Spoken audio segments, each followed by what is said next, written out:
Beleza, pessoal? Então hoje a gente vai ver, né, a integral como limite de somas de rima. A ideia aqui é mostrar o porquê que a integral pode ser encarada, né, como limite da soma de rima. E a gente vai dar uma analisada nisso. De antemão adiante que a gente vai estar olhando, todo o nosso material vai estar sendo suportado aí pelas coisas do professor Elon, tá? Elon Ages Lima, através do livro Análise Real, volume 1, Funções de uma Variável, o livro cinza, tá? O livro fino, como preferir. E aí a gente vai precisar de ter alguns termos bem frescos na memória. Então, alguns deles são a definição de supremo e ínfimo. Então, inicialmente aqui eu resolvi que a gente venha fazer uma revisão sobre isso, né? Então, vamos lá. Uma definição aqui, né? Um conjunto X contido nos reais, ou seja, um subconjunto dos reais, ele é limitado superiormente quando existe algum B pertencente aos reais, ou seja, quando existe algum número real, tal que qualquer elemento, todo x, né, pertencente ao conjunto, ou seja, qualquer elemento desse nosso subconjunto x, ele é menor ou igual que esse B, tá bom? E aí nós dizemos que o B vai ser uma cota superior de x. Então, o que é que isso quer dizer? Quer dizer que se a gente tem um conjunto, um subconjunto de R, né, um conjunto x, a gente vai dizer que ele é limitado superiormente se existir um número real que seja maior ou igual que todo mundo que esteja dentro desse conjunto, tá? E a esse número, nós vamos chamar ele de cota superior. A cota superior ela é única? Não. A gente pode ter várias cotas superiores. A gente vai já ver um exemplo disso aqui. Uma segunda definição, né? É essa daqui, ó. Seja X contido em R, né? Um conjunto limitado superiormente. Ou seja, X novamente vai ser um subconjunto de R, tá bom? E nesse caso ele tem que ser não vazio.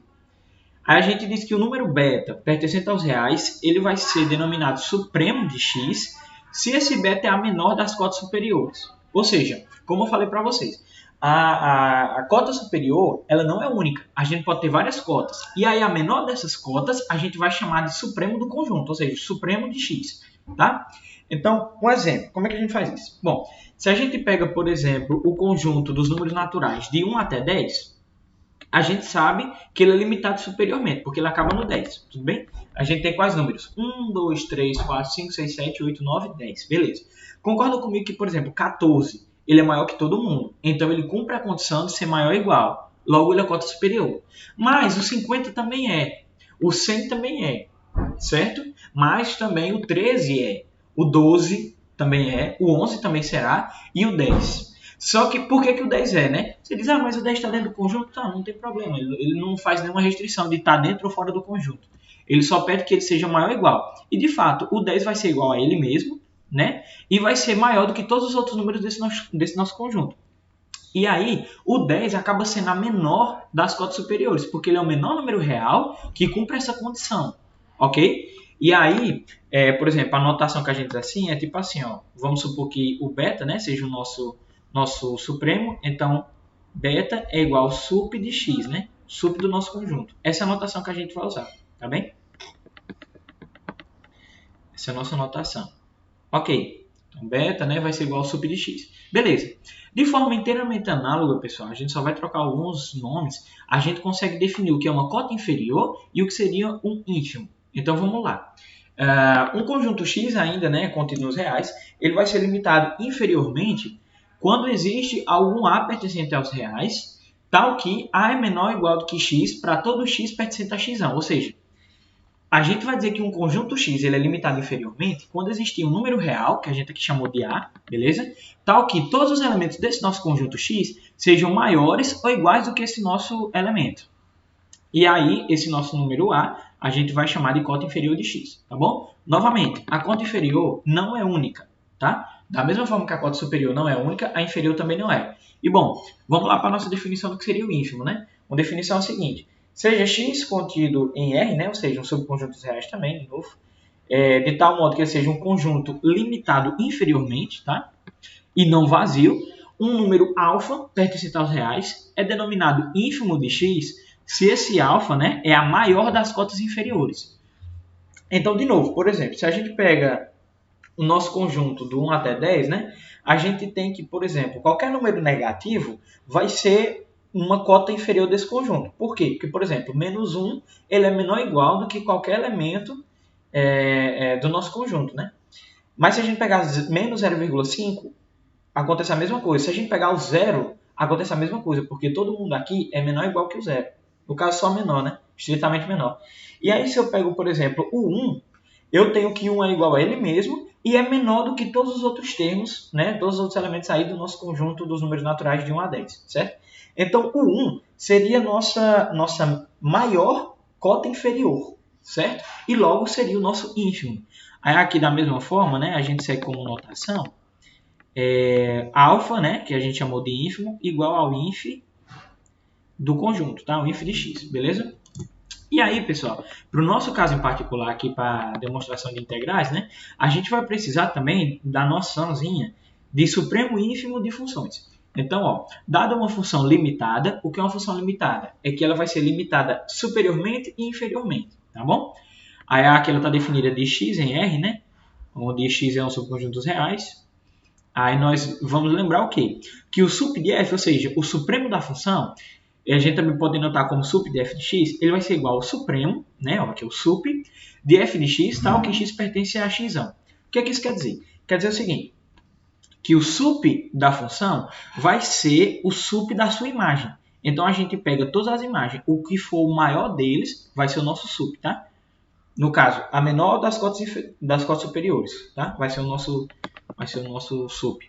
E nesse caso, o nosso ínfimo é definido de maneira análoga, só que agora vai ser o inf de f de x, tal que x pertence a x aqui, tá?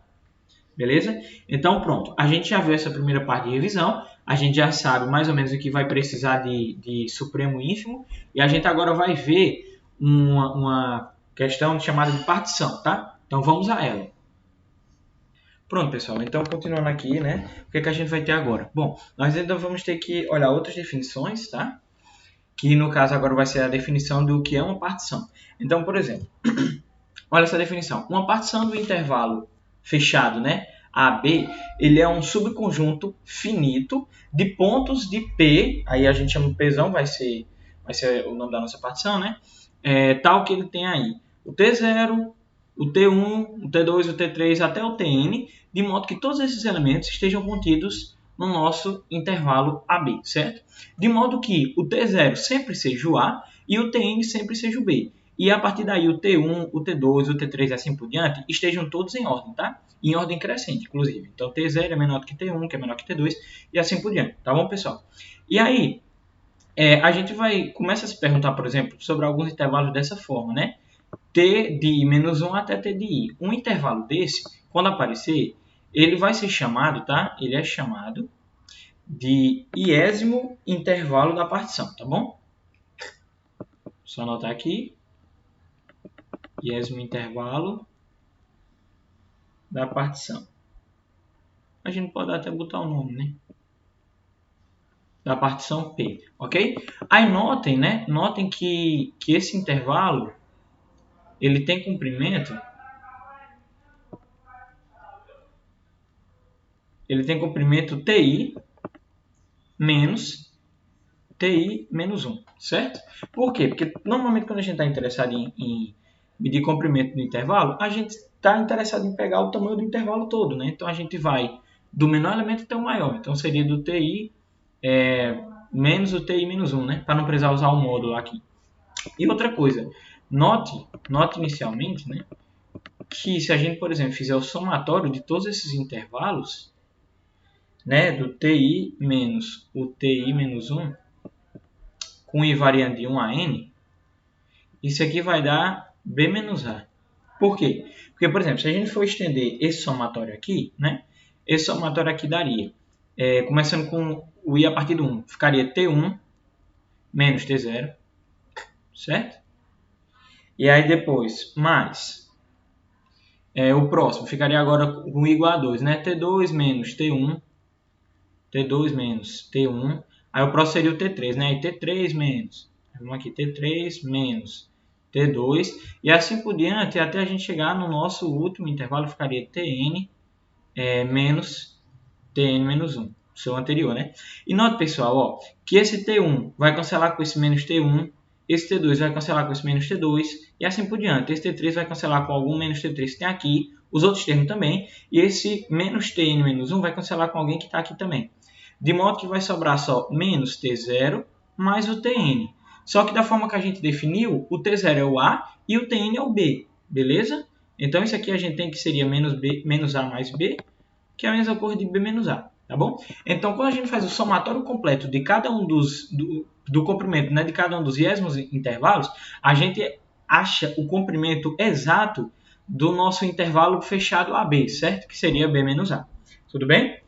Beleza. Continuando aqui, nós temos mais algumas definições para colocar, né? No caso, essa é bem mais simples. Seria só o quê? Dada uma função limitada f do intervalo fechado AB até os números reais, né? Ou seja, cujo o domínio seja o intervalo AB e o contra domínios reais, né? Nós usaremos agora as seguintes notações. O nosso m igual ao inf, né, da função vai ser o ínfimo, tá bom? E o nosso mzão igual ao sup da nossa função. Beleza? De modo que a gente tem, né, em particular, que m é menor ou igual que f de x, tá? Que é menor ou igual que mzão. Por quê? Bom, se m é o ínfimo, a gente viu que o ínfimo é uma cota inferior, então todo mundo tem que ser maior ou igual a ele, né? E a mesma coisa para o supremo. Como o supremo é uma cota superior, todo mundo tem que ser menor ou igual que ele. Beleza? Em particular, né? Se a gente usar isso aqui para uma partição, se usarmos em uma partição, o que a gente vai ter? Vou chamar aqui de uma partição P, tá? De modo que ela vai ser T0, T1 até o Tn. Tá bem? E aí o que vai acontecer?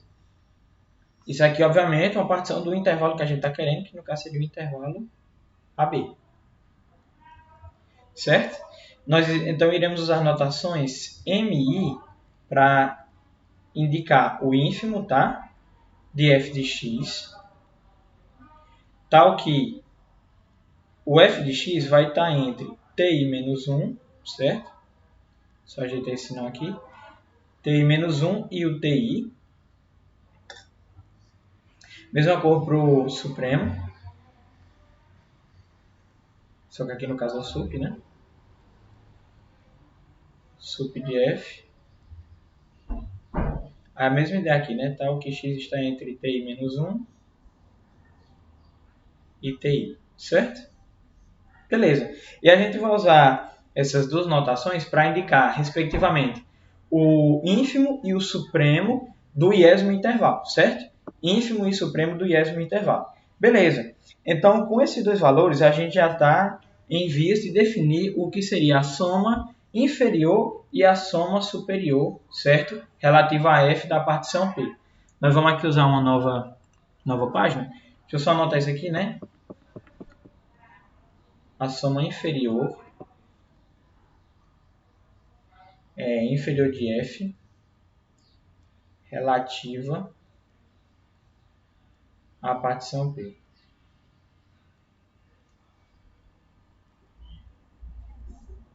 Como é que ela vai ser dada, né? Ela vai ser dada da seguinte forma. Essa é a notação, tá? Vai ser Szinho. Aí você abre um parênteses aqui e coloca a sua função e o nome da partição, que no nosso caso é P, tá? Ela vai ser dada da seguinte forma.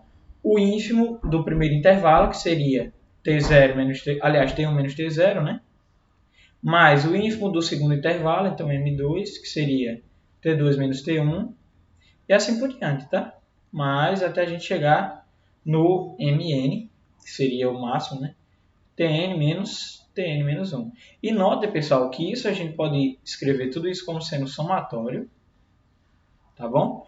O somatório com i variando de 1 até n dos mi, ou seja, dos ínfimos, né? Da nossa função f relativa à partição do iésimo intervalo, vezes justamente o iésimo intervalo, ti menos 1, o seu comprimento, tá bom? De forma análoga, a gente define a soma superior. Então, a soma superior de f relativa à partição P vai ser dada da seguinte forma. Vai ser extremamente análogo. A diferença é que a gente não vai mais usar o mzinho 1, mzinho 2. A gente vai usar o mzão, certo? Porque a gente está atrás da soma superior. E a notação vai ser a seguinte, vai ser Szão, F e aqui um P também, tá? Que é o nome da partição e aqui é a função que a gente está trabalhando. Aí aqui no caso seria M1 de T1 menos T0, mais M2 de T2 menos T1, e assim por diante, tá? Até a gente chegar no mzão n de Tn menos Tn menos 1, beleza? E se a gente novamente observar, podemos dizer que isso aqui é o somatório, com i variando de 1 até n também, de mzão i, que multiplica agora o ti menos 1. Então a diferença da soma superior para a soma inferior, tá? É que aqui na soma inferior a gente está usando o mzinho, ou seja, os ínfimos, para poder completar esse intervalo. E aqui a gente está usando os supremos para poder completar esse intervalo. Se a gente fosse, por exemplo, levar isso para a ideia de cálculo, né, do cálculo 1, como a gente vê, a gente poderia aqui fazer só um esboço, né? A gente poderia ter aqui, por exemplo, o plano cartesiano, né? E uma curva qualquer. E aqui os intervalos, por exemplo, aqui o A, que seria o T0, né? Aqui o T1, assim por diante, sei lá, vamos supor aqui o T2, eles não precisam ser igualmente espaçados, tá?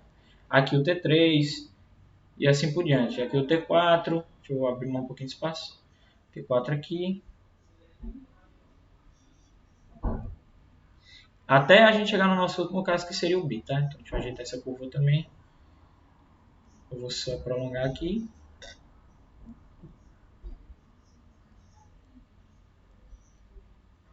Certo? Beleza. E aí, ó, concordem comigo que, por exemplo, esse A gente pode interpretar como sendo T0 e o B como sendo Tn. Né? Obviamente aqui tem inúmeros outros intervalos, mas só para ilustrar. Como a gente está querendo pegar o mínimo, a gente vai pegar o que seria o menor entre o A1 e o T1. Então, concorde comigo que nesse caso o T1 seria menor, porque ele chega primeiro na função. Então a gente faria um retângulozinho aqui, ó. E note que, por exemplo, o mínimo desse, né, que seria, a gente poderia chamar aqui de M1, ó, seria justamente a imagem do T1, a área desse retângulo seria base vezes altura. Quem é a base? T1 menos T0 vezes o nosso M1. Então, o que a gente está fazendo na soma inferior é o que a gente viu no cálculo 1 como, tipo assim, dividir em retângulos e pegar a estimativa menor, certo? E aí a gente vai fazer isso para todo o trajeto, tá? Para todos os retângulos aqui de dentro. Como se a gente realmente tivesse naquela nossa aula inicial de cálculo 1, né? Vendo como é que a gente faria esses retângulos aqui e tudo mais. É bem assim mesmo, tá? Só terminar esses retângulos aqui.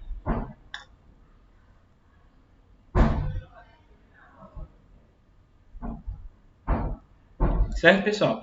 Então, o que a gente está fazendo é que com a soma inferior, a gente meio que está estimando quem seria essa área por baixo, né? Digamos assim, porque a gente está deixando sobrar muita coisa da área original. Seria todos esses espaços que estão ficando em branco, certo? Na soma superior, já é o contrário. A gente meio que está estimando a área dessa curva por cima, ou em excesso. A gente pode falar assim também. Os intervalos a gente teria os mesmos, né? Aqui seria o A, aqui o T1, aí sei lá, aqui o T2, aqui o T3, o T4, assim por diante, né? Até o nosso B, seria o Tn. Lembrando que o A sempre é o T0, o B é sempre o Tn.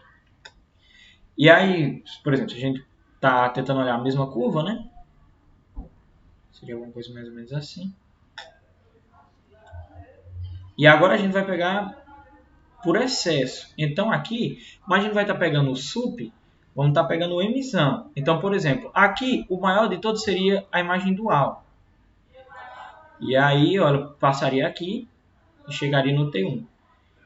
E aqui a gente poderia encarar como sendo o mzão zero, né? Não mzinho, o mzão zero, que seria o supremo do T0, né?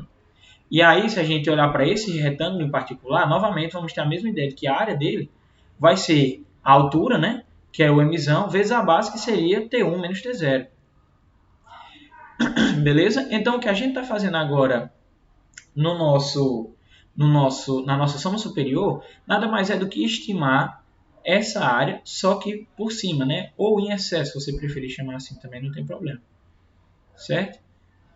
Através de retângulos. É bem aquela ideia que a gente realmente viu em cálculo 1, quando a gente ia estudar integrais, bem o início de integrais, né? Qual é a diferença? Que lá no cálculo 1, a gente já via com esses intervalos igualmente espaçados. Aqui a gente está vendo que esses intervalos não precisam ser igualmente espaçados. A gente está vendo que os intervalos podem ter a variação que tiver. No final isso vai ser diferente? Não. A gente vai provar ainda hoje, né, que com os intervalos espaçados a gente meio que está pegando ali uma soma de rima, né? E aí a gente vai conseguir mostrar que a integral seria o limite dessa soma de rima.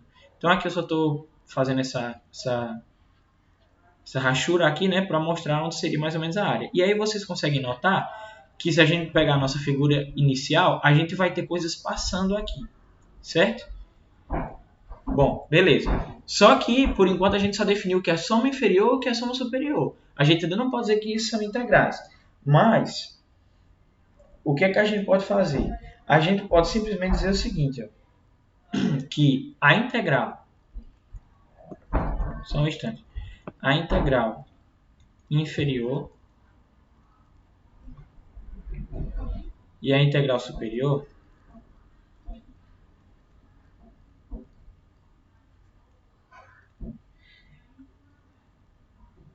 de uma função, né? Uma função f, tal que ela é limitada, tá? Uma função f está aqui limitada. Por que ela tem que ser limitada? Bom, porque quando a gente fala integral, a gente sempre busca a integral de um ponto até determinado ponto, né? Que a gente chama, nesse caso, de limite de integração. E aí, por isso que ela tem que ser limitada. Você não pode simplesmente pegar uma integral assim, pelo menos não nesse caso inicial, né? A gente sabe que depois nós vamos ter integrais que vai para infinito, enfim, né? Mas nesse nosso caso inicial, por enquanto a gente está trabalhando só com as integrais mais iniciaisinhas mesmo, então a gente vai pegar essa função f limitada no nosso intervalo AB, de modo que a gente vai ter uma f que vai do intervalo AB até os reais, certo? Então, a integral inferior e a superior são definidas da seguinte forma. Como? Aqui vai estar respectivamente, viu? Respectivamente.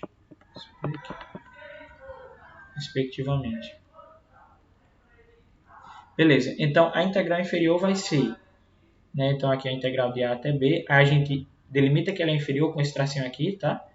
De f de x, dx, e isso aqui vai ser igual a o sup, olha lá, o supremo da nossa soma inferior, certo?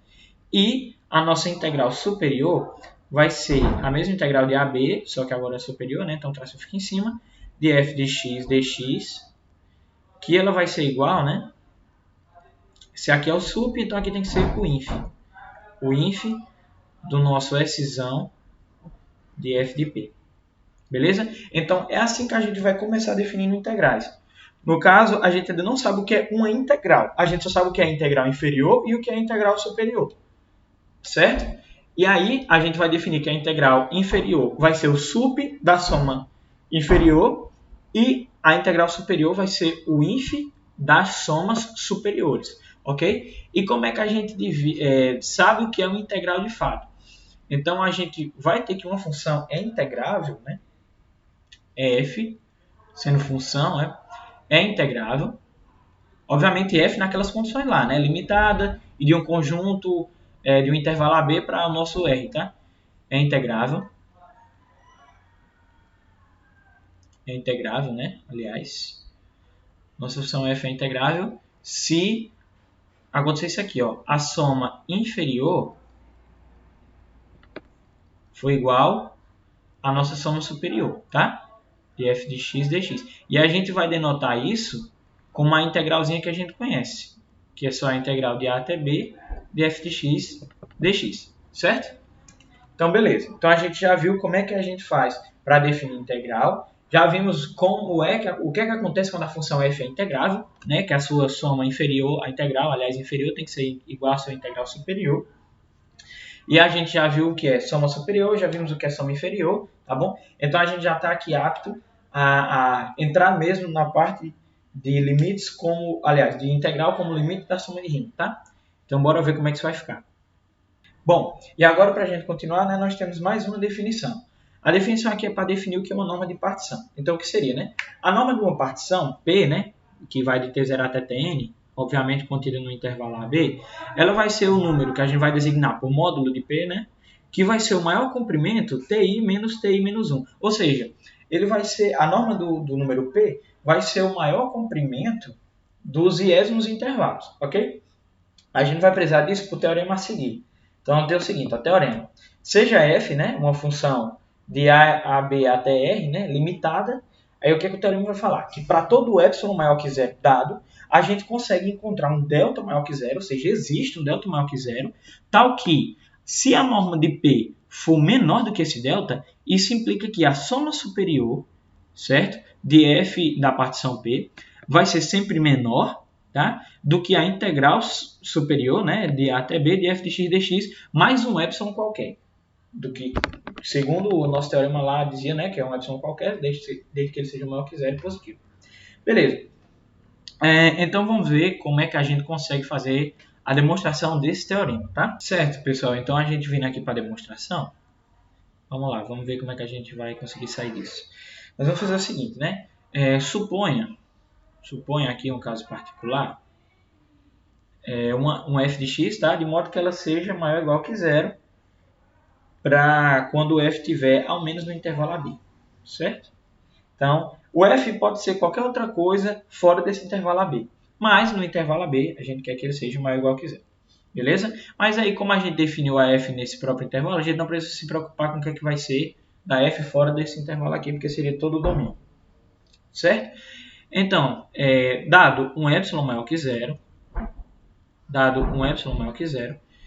e uma partição P, certo? A gente vai dizer o seguinte, o que existe aqui, né? Existe uma partição P, uma partição P0 aqui, vou chamar de P0 para diferenciar, que vai ser igual, genericamente, como a gente conhece, tá? T0, T1, até o nosso Tn, viu? E, obviamente, isso aqui é uma partição do nosso intervalo AB. Só que ela tem um particular, ela vai ser tal que a soma superior, né, excisão de f dessa partição, ela tem que ser menor do que quem? Do que a integral de a até b, né, da integral superior de f de x dx mais um epsilon sobre 2. Por que isso é verdade? Bom, não vamos esquecer, né, que aqui seria o nosso inf. O inf dos limites superiores. Aliás, o inf das somas superiores, certo? Só que o que acontece? Vamos supor que o A é nosso próprio inf, tá? O A, vocês concordam comigo que ele é menor do que todo mundo. Porém, vocês concordam que se eu pegar um epsilon sobre 2, por menor que seja esse epsilon, desde que ele seja positivo, ele vai me dar um espaçamento aqui, ó, por exemplo, vamos supor aqui, epsilon sobre 2, e aqui seria, por exemplo, né, menos epsilon sobre 2, mais A, e aqui o mais A também. Onde A é o nosso inf. Concorda comigo que nesse intervalo AB, aqui, ó, vai ter pelo menos um elemento que de fato ele é menor do que esse aqui, ou seja, vou dizer aqui tem um x, né? Tem um x que ele é menor do que a mais epsilon sobre 2, certo? Então a gente está se baseando nessa ideia para poder pegar uma soma superior com essa partição P0, tal que ela vai ser menor do que a nossa integral superior mais um epsilon sobre 2. Uma vez que o epsilon, que a integral superior é o ínfimo, né, desses elementos, então se a gente somar um epsilon sobre 2, acontece isso aqui que a gente está vendo. Ok? Então, vou só apagar isso aqui.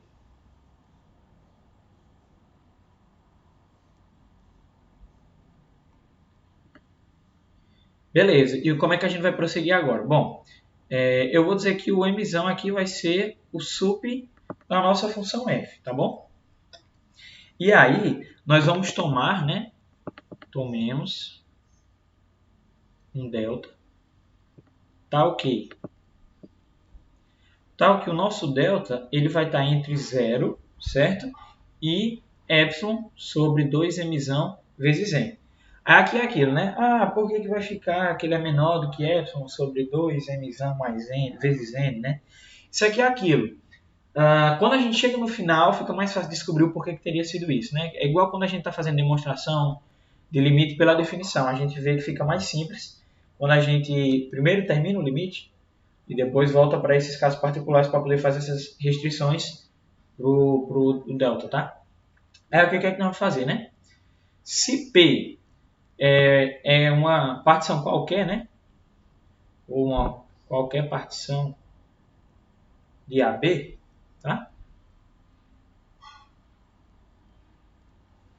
Com a norma de P menor do que o delta que a gente escolheu aqui, certo? Obviamente essa norma é positiva, né? E ela é menor do que esse delta. Nós vamos fazer o seguinte, vamos indicar... Esse daqui é onde vem a sacada, né? Indiquemos aqui, né?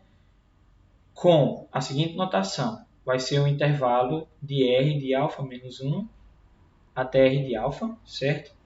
Aí isso aqui vai ser quem? Serão os intervalos, certo? Intervalos de P que vão estar contidos nos iésimos intervalos, certo? Então, assim, aqui estão contidos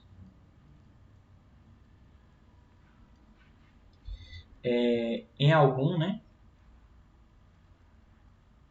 Em algum iésimo intervalo, que a gente pode escrever como sendo TI menos 1 ou TI, certo? Do nosso P0, que era do nosso cara inicial lá. Beleza. Então, o que é que a gente está fazendo? Nós estamos pegando um conjunto, né, um intervalo ainda menor, que seria esse R de alfa menos 1 e R de alfa, como sendo os intervalos que estão contidos em algum iésimo intervalo, tá? Só que esse iésimo intervalo é da nossa partição inicial P0. Isso quer dizer, pessoal, que nesse intervalo aqui, ó, vai ter pelo menos um ponto de cada um desses intervalos, certo? E aí, nós vamos entender esses caras como sendo o seguinte, isto é, né? Deixa eu colocar aqui. Só colocar aqui, vírgula, isto é. Os nossos intervalos, R de alfa menos 1 e R de alfa, né?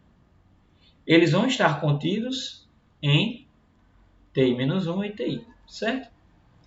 E aí, notem que vai ter pelo menos um elemento daqui, que está dentro desse cara, né? Só que também a gente não está cobrindo todo esse intervalo completo.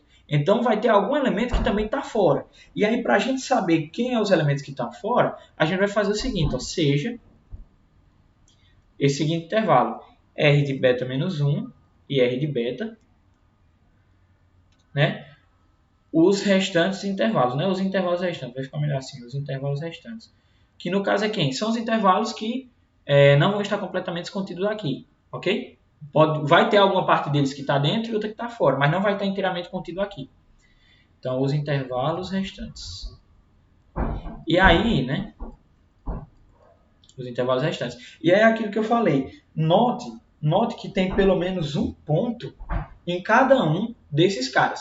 Tanto nesse intervalo aqui, tanto nesse intervalo de cá, ok? Então, no máximo, vírgula, vamos ter N intervalos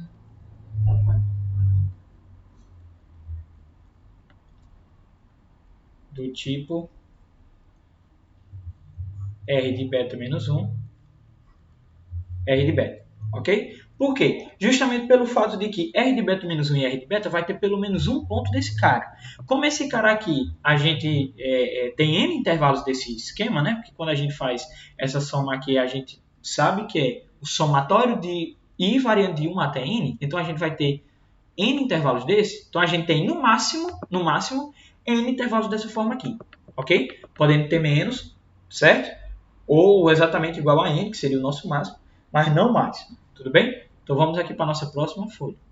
Bom, pessoal, e aí o que é que acontece, né? Como a gente tem que os nossos intervalos R de alfa menos 1 e R de alfa, eles estão todos contidos em TI menos 1 até TI, concordem comigo que se Mzão de alfa for o sup desses caras aqui, ele vai ser menor ou igual do que Mzão I, que vai ser, né, o sup desses caras aqui, ok? E, obviamente, a gente não pode dizer, né, como cada um desses intervalos são positivos, que M de alfa vezes R de alfa menos R de alfa menos 1 vai ser ainda menor ou igual do que M de I, certo?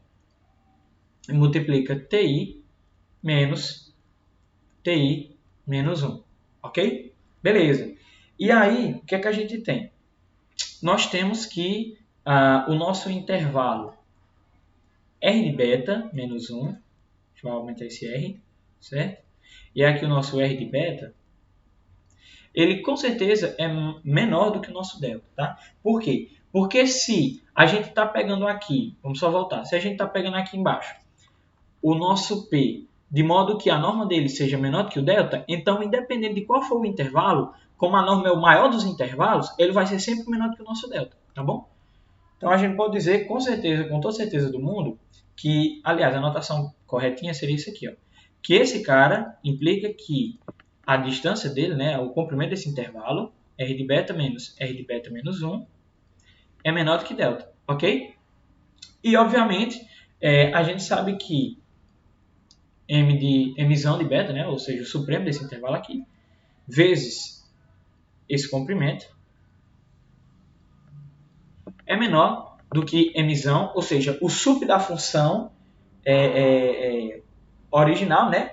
Então, por que ele é maior? Porque o sup da função vai estar pegando todos os intervalos. Então, se for esse cara aqui, vale a igualdade. Se não for ele, tem alguém maior que ele. Se tiver alguém maior que ele, vale a desigualdade, que ele é menor, ok? Então, isso aqui é mzão vezes o nosso delta, conforme a gente tinha visto, ok? Então, a nossa soma superior de f de p seria, se eu fizesse o somatório, né, de todos os intervalos, que seriam os r de alfa menos 1 e r de alfa, né? E mais o somatório de todos os intervalos R de beta menos 1 e R de beta. Ou seja, esse cara seria o somatório, né? Então aqui vamos dizer em alfa, do nosso mzão de alfa, que multiplica R de alfa menos R de alfa menos 1. Aqui é a definição lá de soma superior, tá? Mais o somatório, agora em beta, ok? Do nosso mzão de beta, que multiplica R de beta menos R de beta menos 1, ok? E aí, como a gente viu essas desigualdades, nós podemos dizer que esse cara aqui ele é menor ou igual. Deixa eu botar na linha de baixo. Nós podemos dizer que essa soma superior ela vai ser menor ou igual de que quem? Que o somatório, certo? De variando de 1 até n do nosso. Quem seria maior que esse cara? É esse cara aqui, ó, mi desses iésmos intervalos, né? Então, isso aqui ficaria somatório de mi vezes ti menos 1, mais, também teríamos aqui o somatório, tá?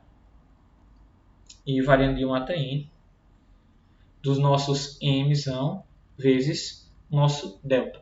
Só que aí, pessoal, o que é que acontece? Esse mzão vezes delta, eles são constantes, ok? Então aqui, se a gente fosse, por exemplo, estender esse segundo somatório, isso aqui ia ficar mzão delta mais mzão delta mais mzão delta. Isso aqui, n vezes mzão delta, certo? Então, a gente tem a mesma coisa somada com ela n vezes. O que é que acontece? Acontece que isso aqui vai ficar n vezes mzão delta, certo? mzão delta aqui. Aí, deixa eu só, então, apagar isso aqui para a gente poder escrever nessa linha de baixo, ok? Deixar assim, n vezes. Então, isso aqui seria exatamente menor, assim, não, aliás, isso aqui seria menor ou igual do que o nosso somatório de i variando de 1 a n, de m de i, que multiplica ti menos 1. Mas esse cara aqui a gente já viu o que vai ficar, né? Vai ficar mzão vezes n vezes delta, ok? Só que aí, lembra de uma coisa, pessoal. A gente tinha definido anteriormente que o nosso delta, deixa eu até voltar aqui. Cadê? Aqui, ó, que o nosso delta ele é menor do que epsilon sobre 2mzão vezes n, ok? Então, nas nossas contas, isso aqui agora vai ficar estritamente menor que o somatório de i variando de 1 até n, mi, ti menos 1, mais mzão vezes n vezes o nosso delta. Só que o nosso delta ele é menor do que epsilon sobre 2m vezes n, né? Então, a gente pode cancelar esse mzão vezes n. Isso aqui vai ficar menor que... Bom, esse somatório aqui a gente já sabe que é a nossa soma superior. E como a gente está usando elementos da nossa partição P0, e o MI vai ser o máximo do P0, certo? Então, isso aqui vai ser a soma superior de F da partição P0. Mas, aqui vai ficar só epsilon sobre 2, ok? E aí, o que é que acontece? Essa nossa soma aqui, a gente já disse desde o começo que ela, em particular, é menor do que a integral superior, né? de f de x dx mais epsilon sobre 2. Isso aqui tudo é maior só do que essa soma superior. Ainda temos que somar mais epsilon sobre 2 aqui, ó. Mais epsilon sobre 2. Então, no fim das contas, o que a gente vai ter é que tudo isso é menor do que a integral superior de f de x dx mais epsilon sobre 2 com epsilon sobre 2 é o próprio epsilon, certo? Ou seja, a nossa soma superior de uma partição qualquer com a sua norma menor do que o delta, né? Do jeito que como a questão pediu, vai ser menor do que a soma superior de f de x dx mais um epsilon, certo? E aí a gente demonstra isso aqui para um caso particular. Obviamente, se a gente quisesse demonstrar para um caso geral, bastaria, eu vou botar até aqui, ó, caso geral, vírgula, basta tomar uma função g de x, certo? Tal que ela fosse igual a f de x mais um c, vírgula, de modo que esse c seja percentual reais e que ele faça com que f de x mais c seja, isso sim, maior ou igual que zero. Ok? Aí a gente recai basicamente no caso inicial. Quando a gente faz as devidas organizações, a gente cai nesse caso inicial, porque a nossa função agora g vai ser maior ou igual que zero, e basta a gente seguir analogamente os passos que a gente fez. Tá bom? E aí, o que é que isso tudo quer dizer? Isso quer dizer o seguinte, quando a gente fala, né? Deixa eu botar até assim, ó, dizer que esse teorema é verdadeiro, ou seja, que a decisão de f de p é menor do que a integral superior de f de x dx, certo? Mais um delta, né? Isso aqui é equivalente a dizer que o módulo, certo? Que o módulo da nossa integral superior, f de x dx, menos nossa soma superior, isso aqui é menor do que um epsilon, certo? Vamos aqui para a próxima página. Beleza, pessoal. Só voltando aqui, por que então que isso aqui seria verdade, né? Por que isso aqui, né? Esse fato dessa desigualdade implicar nesse módulo aqui, né? Bom, porque é o seguinte, na desigualdade nós temos que a soma superior, né? A soma superior de f de p, ela é menor do que a integral superior de f de x dx mais um epsilon, certo? E aí, o que acontece? Bom, como aqui é a soma superior e aqui é o ínfimo, vocês concordam comigo que nós temos que a soma superior por si só, né, f de x dx, ela já seria menor do que a nossa soma superior, ok? Por quê? Porque ele seria o ínfimo, seria menor ou igual isso aqui na realidade, né? Porque seria o ínfimo, e o ínfimo é sempre menor ou igual que qualquer elemento do conjunto. Mas, se eu fizer aqui menos epsilon, então isso aqui com certeza vai ser estritamente menor, porque eu estou fazendo e forçando ele ainda a ficar menor ainda, porque esse epsilon é positivo. E do outro lado a gente pode manter a desigualdade, certo? Do que a gente achou. E aí, o que acontece? Se eu, por exemplo, diminuir todo mundo por essa integral, né? Eu teria aqui, ficaria menos epsilon menor que a soma superior de f de p, menos a nossa integral superior de f de x dx. Isso aqui seria menor do que nosso epsilon, ok? E, obviamente, isso aqui, se vocês não estiverem acostumados, isso aqui vai ser exatamente a notação do módulo de S de f de p menos a integral, né, de f de x dx. Isso aqui é equivalente a dizer isso, tá? Menor do que epsilon, esse módulo, tá? E aí, como a gente sabe que, por exemplo, o módulo de A é igual ao módulo de menos A, né? Então, a gente pode simplesmente trocar isso aqui de sinal, porque é como se a gente estivesse multiplicando por menos 1. Que ó, seria como se a gente fizesse menos aí S de f de p menos a integral, aliás, menos com menos aqui ficaria mais, né? Mas a integral superior de b de f de x dx, né? Isso aqui, obviamente, seria igual a essa integral aqui, certo? S de p menos a integral de f de x dx. E isso, por sua vez, é menor que epsilon, ok? Então, de fato, a gente chega naquela desigualdade lá, né? Que é a integral superior de f de x dx menos a nossa soma superior de f de p seria menor do que o nosso epsilon. Beleza? E quando a gente tem uma coisa dessa, o que é que acontece? Acontece que o fato de que a norma de P menor do que delta, certo? Implica nessa desigualdade, e essa desigualdade implica isso, então isso aqui quer dizer que implica, né? Eu vou até usar a original que a gente tem achado, essa daqui, que eu acho que ela vai ficar mais certinha. Isso aqui implica que o módulo da soma superior de f de P menos... Aliás, não é esse não, a original que a gente achou não foi essa não. Foi não, essa mesmo. Menos a integral superior, né, de f de x dx. Isso aqui é menor do que epsilon. E se vocês recordarem, pessoal, isso aqui é a definição de limite, ok? Então, a gente pode escrever isso aqui da seguinte forma, né? Ou seja, o limite desse cara, f de P, Szão, né? Ou seja, a soma superior, fp, quando o módulo de P, a norma de P, tende a zero. Por que zero? Porque lembre-se que é como se a gente tivesse aqui, ó, P menos zero, tá? Norma de P é como se a gente tivesse P menos zero, ok? Menor do que delta.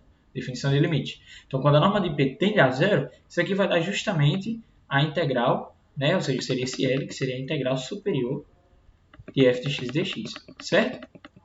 Então, a gente acabou de descobrir, por esse teorema 6, que ele diz exatamente o seguinte, em outras palavras, né? Mas diz exatamente o seguinte, que o limite da soma superior, né, de f, quando a norma de P tende para zero, é justamente igual à integral superior de f de x dx, certo? Nesse intervalo AB. E de modo extremamente análogo, né? Vou até botar aqui, ó, de modo análogo. O que é que a gente consegue? A gente consegue dizer que o limite da soma inferior de f de x, quando a norma de P tende a zero, certo? Isso aqui vai ser igual à integral inferior de f de x dx. Obviamente, a gente teria que demonstrar da mesma forma que demonstramos a outra, né? Mas para a gente não perder tempo, seria extremamente parecido, tá bem? Então, a gente já tem isso. Então, aqui mais uma definição. Já estamos chegando perto do fim, tá? Então, essa definição é só para dizer o que seria uma partição pontilhada, tá? Então, uma partição pontilhada do nosso intervalo AB, ele será, né, um par ordenado P asterisco, tal que ele vai ser aqui P e a nossa letra grega xi, certo? Onde P é uma partição qualquer, certo? Do nosso intervalo AB. E o xi vai ser o conjunto, né, uma lista aí com n elementos, com n números escolhidos, que no caso seria esse xi1, xi2 até o xn, certo? De modo que cada um dos xi, ele está entre ti menos 1 e ti, tá bom? Para todo i de 1, 2 até n. Beleza. Então, com isso, a gente já consegue definir o que seria uma soma de rima. Então, como é que a gente vai fazer? Dada uma função limitada f, certo? De a em b, nesse intervalo AB até os reais, e uma partição pontilhada p asterisco, né? Desse mesmo intervalo, tem-se que a soma de rima é denotada pelo somatório de f de p asterisco, né? Como sendo o somatório de i variando de 1 até n, de f de xi i vezes aí os i's nos intervalos, certo? Anote o seguinte, pessoal, que se a gente estivesse falando das somas inferiores e da soma superior, como a soma inferior, né?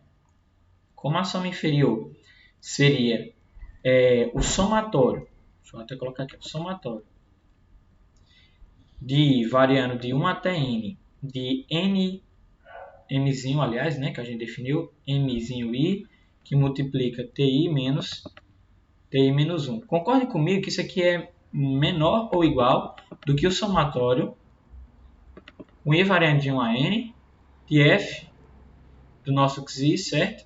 I, que multiplica ti menos 1. Por quê? Porque a gente sabe que o mi é o ínfimo dessa função. Então, esse cara tem que ser maior ou igual a ele, né? Pela definição de ínfimo.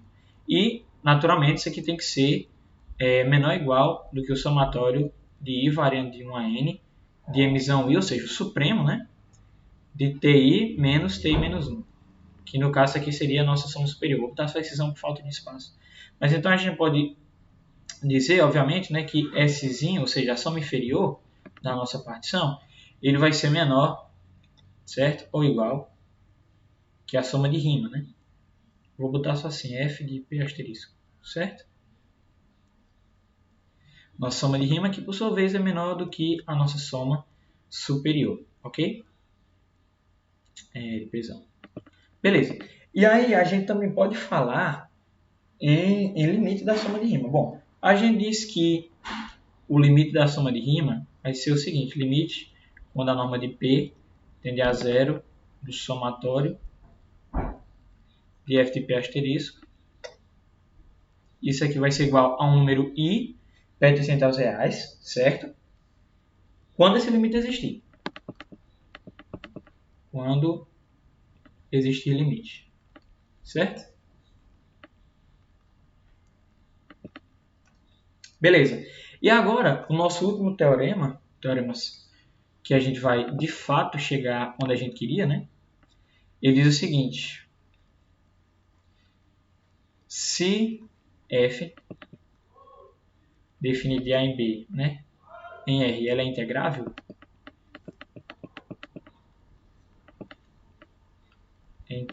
vírgula, então a gente pode simplesmente escrever a nossa integral como sendo o limite,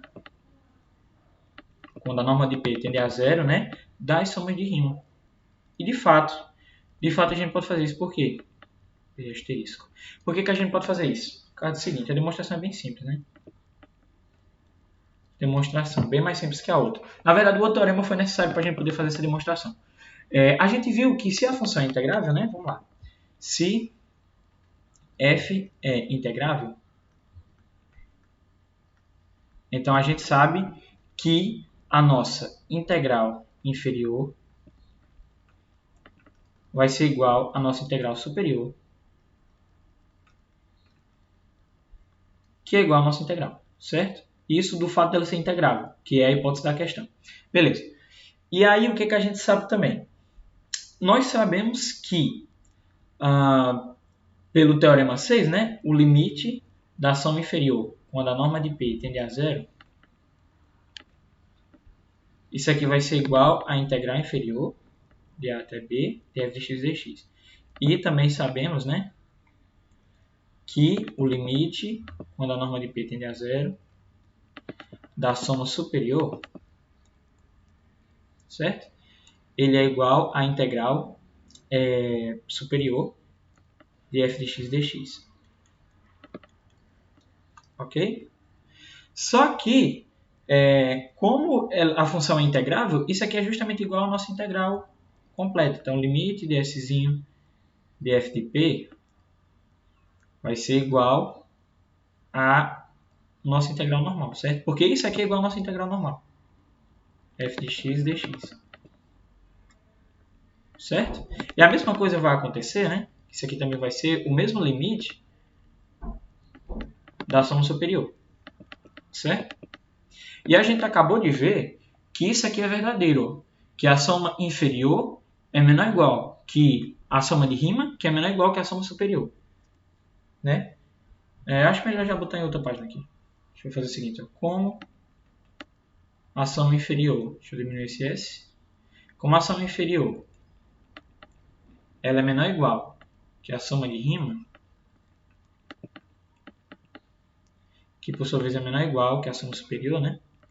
Quando eu passar o limite em todo mundo, o limite P tendendo a zero, ser menor de Szinho, né? Szinho de f de P, vai ser menor ou igual do que o limite, estou esquecendo tudo, que o limite do somatório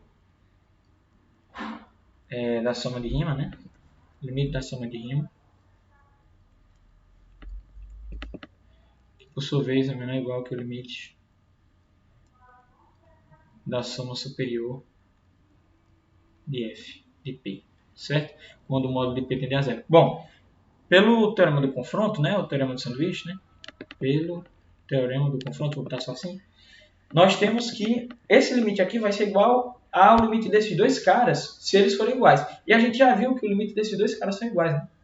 Então, existe esse limite, existe o limite da soma de rima,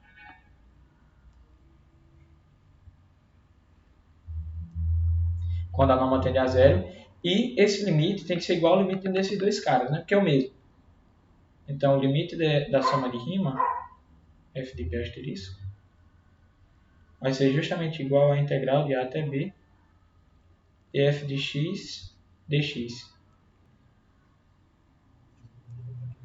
Certo, pessoal? Então a gente chega onde a gente queria, né? Demonstrar que de fato a integral de a até b de f de x dx pode ser escrita como o limite das somas de Riemann, tá?